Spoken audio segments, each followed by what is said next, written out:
หนาวตัววันนี้สีเป็นบดบุมีแดดแล้วพาน้องๆดังไฟแล้วมาพีกินใส่คอโม่ขักเลยในน้องสาวเซนได้มันนี่เฮ็ดคือเฮ็ดกินควบคู่กับน้องนี่เลยโอ้วิธีเป็นนี่น้องวิธีการน้องอีใบเดียวอ่ะได้ก็ชื่อบัตรชื่อเบอร์ใช่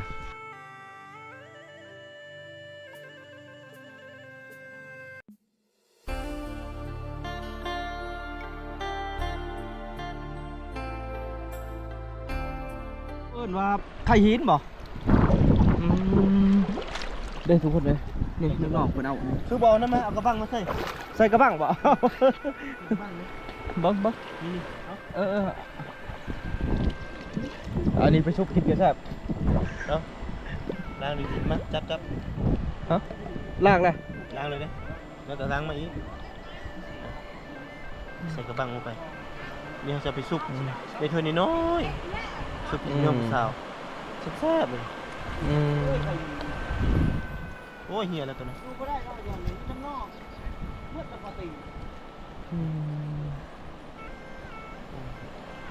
ต้องได้ค่อยจับเนี่ยมันมืดเลื่อนอยู่สิกินกระเซฟได้ตัวนี้แบบเบ็ดกระตินเนาะแบบเบ็ดหูหนูสมบูรณ์เกิดตามธรรมชาติได้ลมเลยอ่ะไปนั่งไม่หรอนี่ใส่หินทุกคนเลยใส่หินมันก็ค่ายคือเฮ็ดละครอะไรมันอยู่มันนี่เปิดเอาไปสุกกินได้นะเดี๋ยวลายอยู่แต่ไหนเนี่ยเขาก็ใส่บังเขาได้เดี๋ยวเอามือสุกนะ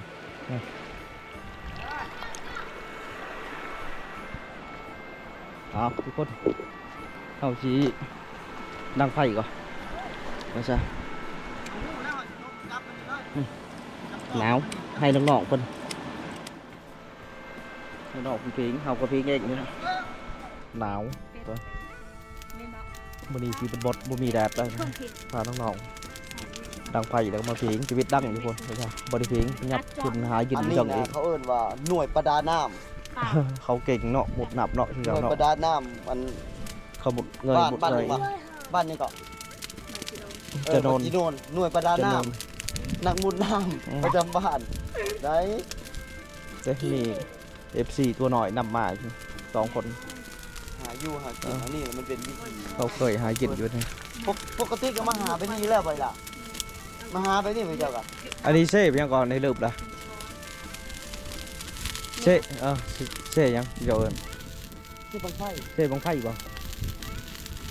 แมนบ่เซ่บังไฟเนาะเซ่บังไฟเนาะแต่เขาเอิ้นเป็นประชาชนเผ่าที่เอิ้นเป็นเมืองอีกแล้วคิดแบบนี้เราได้เซ่อยู่ก่อน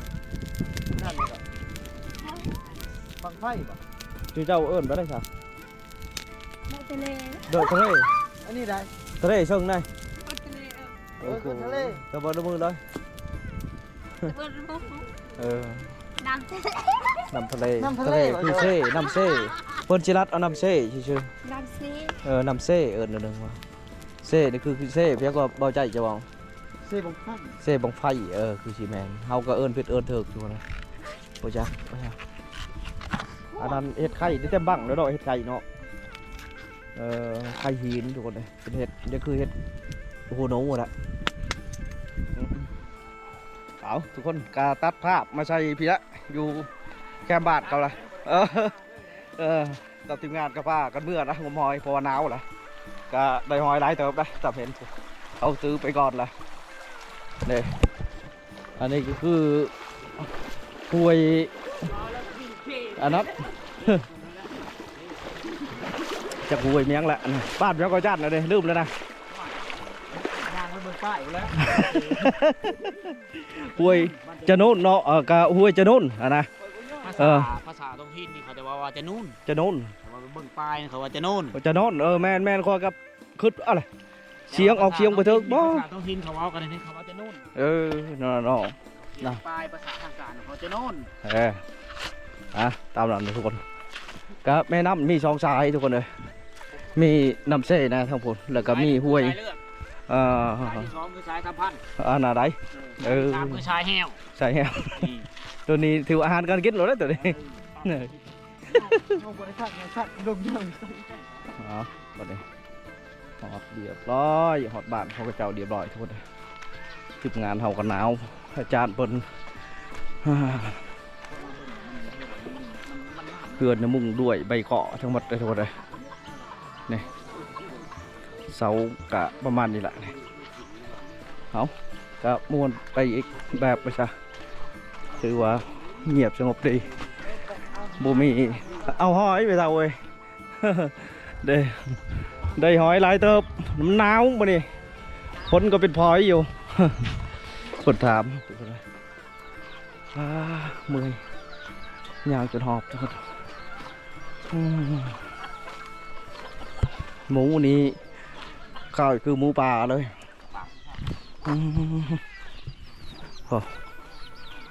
เดี๋ยวเพื่อนน้องสาวเพื่อนค่ะ ใช่ที่หน้ามันจะชื่นเท่มัน เดี๋ยวเพื่อนหลังนี้เดี๋ยว ยืนกันมันดีป่ะ แมน มันเป็นเครื่องมัน เปลี่ยนนะเพื่อนอยู่พุ่นเด้เพื่อนเราถึงมันเอาไปผู้เช้าตุ่มภาษานี่นะทุกคนเลยเอาทุกคนวันนี้เจ้าในกะเกียมเอารถเอาล่างมากะเกียมเดินทางกะชีขึ้นมามาแต่รถล่างกะชีขึ้นกินข้าวกินน้ำสามัคคีกับน้องนุ่งว่าชาแล้วกะชีเดินทางพอละกลับทุกคนเลยบางทีก็ชิไปนอนอยู่บ้านนำจะลาว่าชาเพราะว่ามันจีขับอยู่พุ่นนะตอนนี้ก็11 12 โมงแล้ว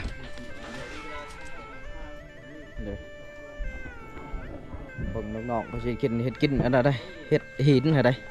เฮ็ดไข่หินทุกคนเลยหอยเดี๋ยวเจ้าสิถือมือตัวละบ้านนำจะลาเมื่อให้กินอยู่คนอีกเป็นของฝากของตอนให้ครูอาจารย์เขาชุบเลยหอยโอ้ได้หลายเติบเนาะนี่ผลงานเฮาสิถือมือวันนำจะหลัก นี่ทุกคนผลงานเฮาได้หลายเติบ สิแบกมือนำไปคนนึงเจ้าเอา2หน่อยพ่อ โอ้ผลงานเฮาก็ได้หลายเนาะ แล้วอำนาจ ได้หลายเนาะผลงานเฮา ก็มาอำนาจ หอยทุกคนนะเอาเลยเชื่อจะเหยียบได้เบาใจด้วยเกือบทำลายของพ่อไปเลย อันนี้ตกเตียวตก เดี๋ยวพี่หมด อันนี้หอยป่ะนี่ แมน โอ้ ดีที่เฮาเอามือนี่ นี่เท่าเมื่อป่ะ เจ้าบ่ได้เอาไว้กินบ่บ่ได้เอาไว้ให้เอามือมาเลย เรื่องอยู่เลย เอาเดี๋ยวเอามาหลายคนไปได้ยังมันหักนะ สารหักบ้าบอกว่าเดี๋ยวนะทุกคนเลยเปิดจีดังไฟอยู่กลางมันเดี๋ยวนะโอ้เปิดเห็ดเตาไฟอยู่นี่นะทุกคน มีดาวจานนี้แหละเห็ดกินนี้แหละ เอา ใช่ไหม ตากยังไงเลยปีกปลาอ๋อหมักพริกคนจกเอาหมักพริกเดี๋ยวคนที่อยากมาเดี๋ยวนะ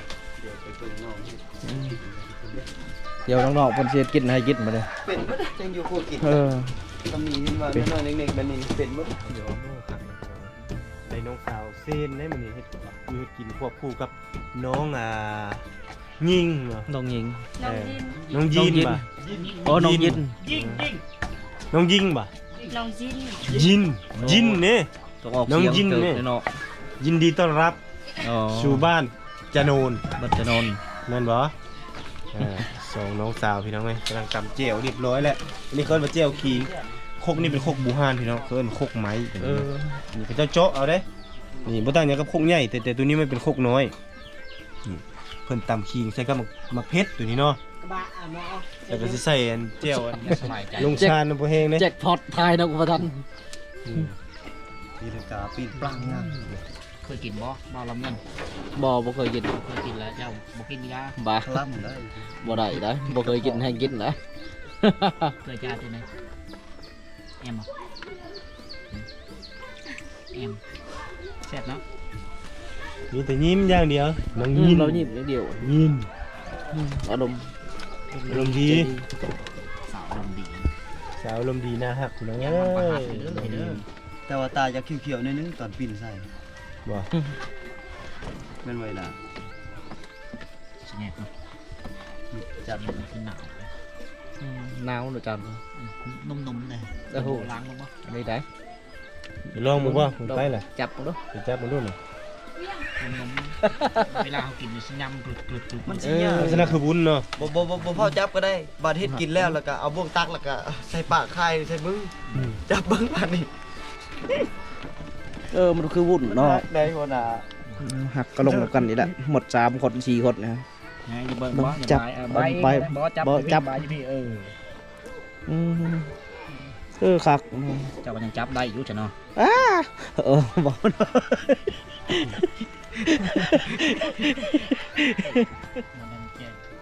แจ้งมัดใส่เลยใส่มันก่อน เอาเกี่ยวได้ ตามแล้วเจียว เรียบร้อยแล้ว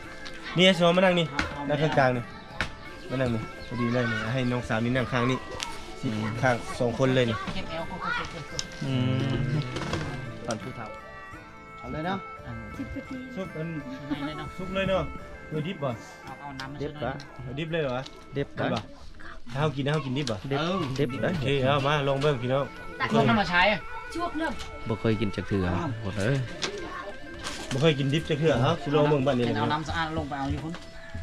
เดี๋ยวน้ำสะอาดไปสิ น้ำ ไป กระตุ้นแช่มีเผาตีกันเด้อ โอเคไปแล้วยับเข้ามาใกล้ๆเบิ่งอ้ายเพิ่นเฮ็ดกินนี่ มีไข่นี่ไง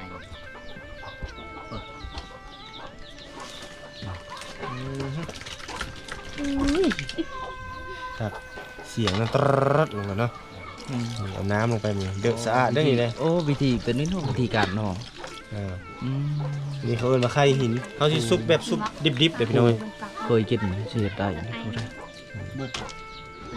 มันจะเบิดชื่อ เอียง เอ็ม กอกมะกอกยัดบ่กอก แซ่บนี่จะเป็นแก้วขิงกับมะเพ็ด โอ้ยคักแล้วไก่คันนี่ กินแล้วก็มื้อนี้ ถือว่าคำคูณได้นี่เลยเดินทางปลอดภัยแล้วครับยังมันดับบ่นี่ สูตรเด็ด คือดับอีกแล้ว มีก็เราใส่ เดินบัดบายบัดตรงหอม ผักโบมีบ่ บัดผักบูบัดบัวนี่ เอ็ บ่ มเอ็ม ไปเอา นี่คือน้ำ ที่ชุบตัวเสพไม่อยู่นั่นตัวนี้แหละจัดไป เที่ยวคักอีกนะ น้ำลายท่าได้นี่ คืนแล้วเว้ย คือละไหว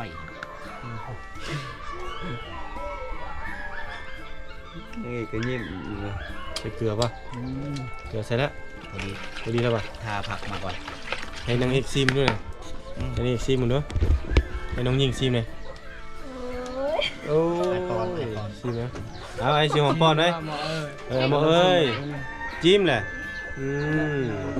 แซ่บปะ เป็นอะไร แซ่บ แซ่บเนาะบอสจิตใจแล้วบ้านี้ แอมน้องขับขนาดเลยรีบตอนนี้ง่ายให้บอลเงินกิน ขั้นตอนท้ายหน่อยเนาะ กินชีมึงอาจารย์มาทวนก็คนบุญไม่ได้จะได้ยิน โมเมนกินขี้มือ กันบ่มีผู้สาวเดี๋ยวบ่ได้กินน้ำเพิ่น อยู่ในเมืองบ่มีเลย บ่เคยเห็นปึ๊บโอ้โห กินขี้มือเพิ่นล้วนๆเหมือน ขี้มือมันไม่ได้ลากใช่ไหม ขอโทษไทยชิบ่เจ็บท้องบ่ได้มื้อ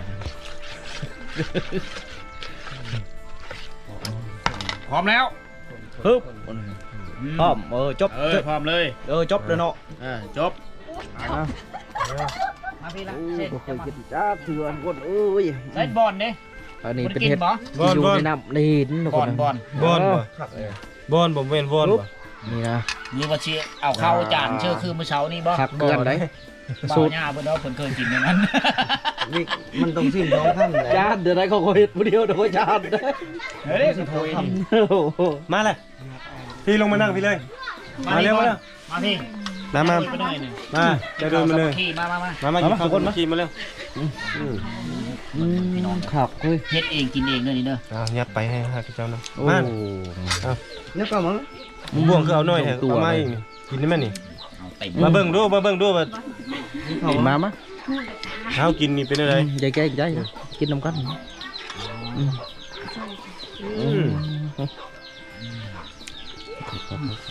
แซ่บยอด เป็นเวลาหลายปีนะที่ไม่ได้กินอาหารแบบนี้ ก็กินวุ่นนี่เนาะ มันคงวุ่นวายเนาะใส่ส้มมะกอกเนื้อแซ่บ แซ่บบ่ ในส้มมะกอกมาเชิญนี่ดูเด็ ผั ด กดี เอานี่ตัดเลยเนี่ยใส่เลยนี่ เป็นมะกอกนะทุกคน มีมะเขืออีกเนาะ มะเขือ มะเขือใส่มะแข้งก็ได้ โอ้ แข้งใส่แซ่บ แบบรับเท้าหัวเป็นบ่ ตาเฮ้ย แซ่บ น้องก็บูเก็ตมาเนี่ยพี่น้อง ซัดดาว สันดาวอีละ ซัดดาว แบ่งให้น้องๆซื้อบัตรแบ่งกันซื้อบัตรเด้อนี่ใบเดียวอ่ะแบ่งกันซื้อบัตรซื้อเบอร์ใช่น้องเพนหามาแล้วบูเก็ตยันเฮาบ่ยิน เบิ่งอีกเบิ่งกัน เฮาบ่เคยกินอย่า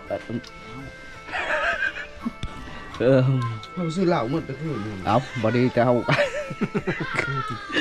เขาหมด1,900บ่ได้เมื่อคืนนี่ เอาจำกับแล้วได้กับชีกับได้ทุกคนเลยพะนะครับจนหมดเลยยังเรือแต่กระสาบ เรือเลยเอากลับเลยน้องๆเด้อกลับเด้ออยู่ดีมีแห้งไหมจ๊ะ สลาก กลับเจอหนาบ่ละจะมาใหม่เด้อทุกคนเด้อเอากลับก่อนขอบอกขอบใจหลายๆเจ้าของเฮือนเอาบ่ได้แต่เฮาก็ จะได้เดินทางกลับทุกคนเลยเอาบ่ได้พบกันอีกคลิปหน้าว่าจ๊ะคลิปนี้กับที่จบเพียงจะมีนะเขาก็จะได้เดินทางเพราะว่ามืดผ่ามืดฝนเขาก็ยันพอตกแห้งในทางยากนะทุกคนเอาบ๊ายบาย